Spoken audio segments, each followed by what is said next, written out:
नमस्कार, times of Swaraj में आप सबों का स्वागत है और मैं हूं संतोष सिंह। और आज हम टाइम्स ऑफ स्वराज में चर्चा कर रहे हैं कि बीजेपी सदन में होने वाली बहस से भाग क्यों रही है। संसद के सुरक्षा में चूक के मसले को लेकर गृह मंत्री वक्तव्य देने से क्यों बच रहे हैं। प्रधानमंत्री मोदी यह कहने की क्यों मजबूर हो रहे हैं कि इस तरीके की घटनाओं पर चर्चा नहीं होनी चाहिए। कुछ तो वजह रही होगी, कुछ तो वजह है कि पूरी बीजेपी, पूरी सरकार इस मसले पर चर्चा करने से बच रही है।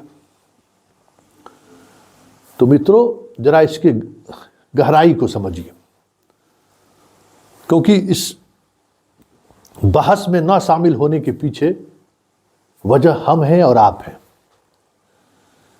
जिस चीज को सरकार छुपाना चाहती है, जिस बात को हमारे आपके जेहन से दूर रखना चाहती है, धर्म के नाम पर, हिंदू मुसलमान के नाम पर, भारत पाकिस्तान के नाम पर, राम मंदिर के नाम पर, वो क्या है। आज हम बिहार के शिक्षक बहाली को लेकर जो बात यहाँ के छात्र छात्राएं भुगत रही हैं, फेस कर रही हैं, जिस तरीके से फर्जी तरीके से लोग बहाल हो गए हैं, बीपीएससी के चेयरमैन रोज नियम बदल रहे हैं, के पाठक डंडा लेके शिक्षकों को हाँक रहे हैं, यही प्रवृत्ति है जिस प्रवृत्ति की शुरुआत भारत की सरकार ने की है। और इसलिए भारत की सरकार इस पर बहस नहीं चाहती है, क्योंकि अगर पार्लियामेंट में बहस हुई, चर्चाएं हुई, मीडिया में अगर इस बात को लेकर, खबर को लेकर गोलबंदी होनी शुरू हो गई, तो नीतीश की सरकार और मोदी की सरकार एक्सपोज हो जाएगी। सामने आ जाएगी कि किस तरीके से जनता के द्वारा चुनी गई सरकार जनता के खिलाफ किस तरीके से काम कर रही है। ये इसलिए बहस से बच रही है और बहस का नैरेटिव चेंज कर रही है कि भाई मेमेकड़ी कर रहा था, और उसमें भी मेमेकड़ी से राज्यसभा के उपसभापति, उपराष्ट्रपति बहुत आहत महसूस कर रहे हैं। जाट को अपमानित करने की कोशिश हो रही है। वाह रे वाह, क्या बात है। मतलब कितना पब्लिक को ये नेता लोग बेवकूफ समझता है, जरा सुन लीजिए। हमारे आपके मुद्दे पर इस तरीके की चर्चा नहीं करेंगे, सिर्फ इमोशनल ब्लैकमेल करेगा, जिससे जाट उद्वेलित हो जाए कि वाह, जाट तो जाट है, जाट के स्वाभिमान पर ठेस पहुंच गया। यही चल रहा है देश में इन दिनों। हमारे आपकी लड़ाई के साथ कोई नहीं खड़ा है, ये समझिए, इसलिए कि हम खुद अपनी लड़ाई नहीं लड़ रहे हैं। आज जो आप फेस कर रहे हैं, अभी एक स्टूडेंट फोन किया है हमें कि सर हमें 72 नंबर है, जो मार्कशीट में भी मेरा उतना ही है और मेरा सिलेक्शन नहीं हुआ, हम एफिडेविट करके जमा किए, फिर भी उसका कोई जवाब नहीं मिला है। बीपीएससी के चेयरमैन के से मिलने की कोशिश करते हैं तो वहां से कहता है कि भागो यहाँ से। तो उन्हीं को कहे हम, उन स्टूडेंट को जो कहें जरा आप भी सुनिए। मैंने उनको कहा है कि सीएम के जनता दरबार में जाइए, अपने विधायक से मिलिए, अपने सांसद से मिलिए, अपने क्षेत्र के आस अगल बगल के जो तमाम ऐसे स्टूडेंट जो इस तरीके से प्रभावित हैं, जो विधायक हैं, वो अभी मंत्री भी होंगे, उन मंत्री से मिलकर अपनी बात कहिए, शिक्षा मंत्री से अपनी बात को कहिए, शिक्षा सचिव को अपनी बात कहिए, बीपीएससी के चेयरमैन को अपनी बात कीजिए, पटना में आके प्रेस कॉन्फ्रेंस करिए और कहिए कि देखिए हमारे साथ क्या किस तरीके से जुल्म हो रहा है। जब तक आप अपनी लड़ाई इस तरीके से नहीं लड़ेंगे, सत्ता को क्या है, वो तो अपने में मदमस्त है। वो तो समझता है कि हम कह दिए, अब जाट का नाम ले लिए, जाट अब अपने स्वाभिमान पर ले लेगा और हमको जिता देगा। अरे मेरा स्वाभिमान बचे रहेगा तभी देश का स्वाभिमान बच सकता है। आज बिहार के लाखों छात्रों के साथ जिस तरीके से व्यवहार कर रही है बीपीएससी के चेयरमैन, जिस तरीके का व्यवहार कर रहा है, के पाठक व्यवहार कर रहा है, वो मेरा स्वाभिमान है और मेरा स्वाभिमान इस देश का स्वाभिमान है। ये इस बात को समझिए, देश का स्वाभिमान मेरा स्वाभिमान नहीं है।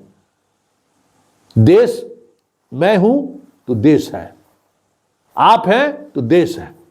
और हम आप कीड़ा मकोड़ा की तरह जिंदगी जीते रहें, सिस्टम से लड़ते रहें और देश की दुहाई देते रहें, ये कौन सा देश है। इसलिए राष्ट्रवाद का जो कीड़ा है ना, उसको इस तरीके से समझिए कि इस राष्ट्र में मैं कहाँ हूं, मेरे साथ कौन खड़ा है, क्योंकि ये सारा चीज छद्म है हमारे आपकी इमोशनल जो सेंस है ना उसका एक्सप्लॉइट करने के लिए। सुन लीजिए, बड़ा बढ़िया राहुल बोला है, हम मीडिया वाले को भी नसीहत दिया है और खड़गे भी नसीहत दिया है। जरा पहले इन दोनों की बात को सुन लीजिए, अब सुन लिए और इसके सहारे समझिए कि आप कहाँ खड़ा है। आप जिस दर्द से अभी गुजर रहे हैं ना, उस दर्द का क्या इलाज है इसको समझिए। और जो केंद्र की सरकार है या जो नीतीश की सरकार है, वो क्यों उस इलाज या बीमारी का नाम सुनने से बचना चाहती है। क्योंकि संसद भवन में जो कुछ भी हुआ, जो भी छात्र गए वहाँ, वो बेरोजगारी के सवाल पर गए हैं, रोजगार के सवाल पर गए हैं, जिस पर चर्चा करने से हर कोई सरकार बचना चाहती है। बिहार सरकार आज नौकरी दे रही है, तो उस नौकरी में जो उसके योग्य लोग हैं वो बहाल हो, उसकी चर्चा से ये बचना चाहते हैं। इसलिए हमारी आपकी बात चर्चा में आए, ये जरूरी है। और इसके लिए जरूरी है कि आप तमाम लोग जाति पाति धर्म मजहब पार्टी पॉलिटिक्स से हार कर वोट दीजिए, जिसको देना है दे दीजिए, कोई दिक्कत नहीं है। लेकिन अपनी लड़ाई तो आप लड़िए, यही जरूरत है इन दिनों देश में। इसलिए जो बच्चे पार्लियामेंट हाउस में अहिंसा के सहारे अपनी बात रखने गया था, वो क्या कहना चाहता है वो पब्लिक डोमेन में आनी चाहिए। और बीजेपी की सरकार मोदी उसी बात से बचना चाहती है, क्योंकि उनकी तमाम वो बातें उनकी करे को वो चाहते हैं कि नहीं सामने आए। वो क्यों बचना चाहते हैं आप बताइए। इंजीनियर लड़का है, नौकरी चली गई, लखनऊ में 3 व्हीलर चला रहा था, ई रिक्शा चला रहा था, एमएड की हुई है लड़की, रोजगार नहीं मिल रहा है, हरियाणा में शिक्षक बहाली निकल ही नहीं रहा है। वो अपनी बात कहने के लिए पहुंच गया।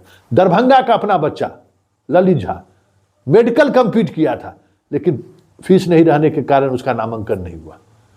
ट्यूशन पढ़ा रहा था, कोचिंग पढ़ा रहा था, रेलवे सहित भारत सरकार की अधिकांश वैकेंसी आनी बंद है, उनका कोचिंग बंद हो गया। वो गया था सवाल करने के लिए। बेंगलुरु का इंजीनियर गया था सवाल करने के लिए। और ये चर्चा क्यों नहीं कराना चाहते जानते हो?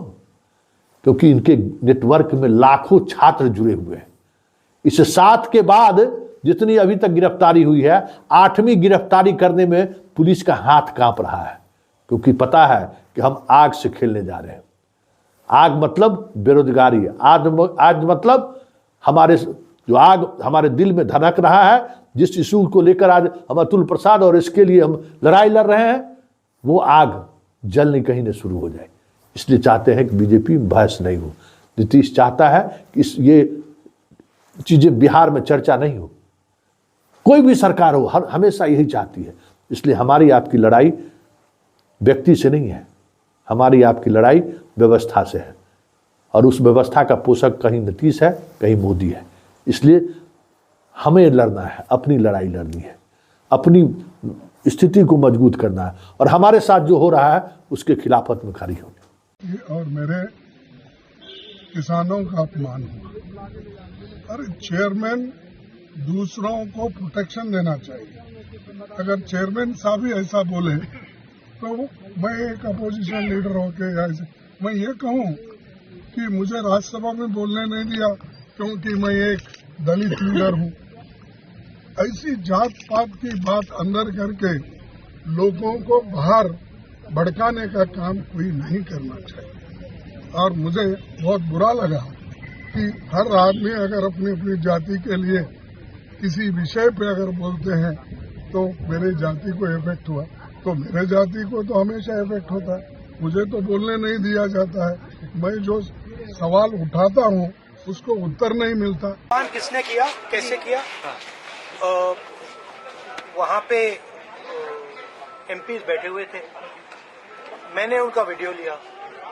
मेरा वीडियो मेरे फोन पे है, मीडिया दिखा रहा है, मीडिया कह रहा है, मोदी जी कह रहे हैं, किसी ने कुछ कहा ही नहीं है। अपनी कास्ट पे लिया है सर, वो कह रहे हैं कास्ट का अपमान हुआ, किसानों का अपमान किया आपने। नहीं सुनिए, देखिए वहाँ पे हमारे 150 एमपीज को बाहर फेंक दिया, ठीक है।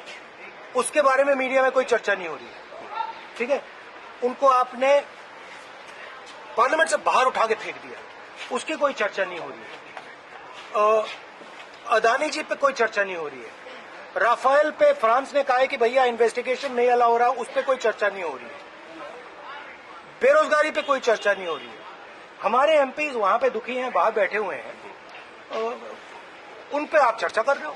सर मिमिक करना इस तरीके थोड़ा तो न्यूज दिखा दिया करो ना, थोड़ा सा आपकी जिम्मेदारी बनती है। अब आप टोटली मतलब एक लाइन पे चले गए तो क्या करें।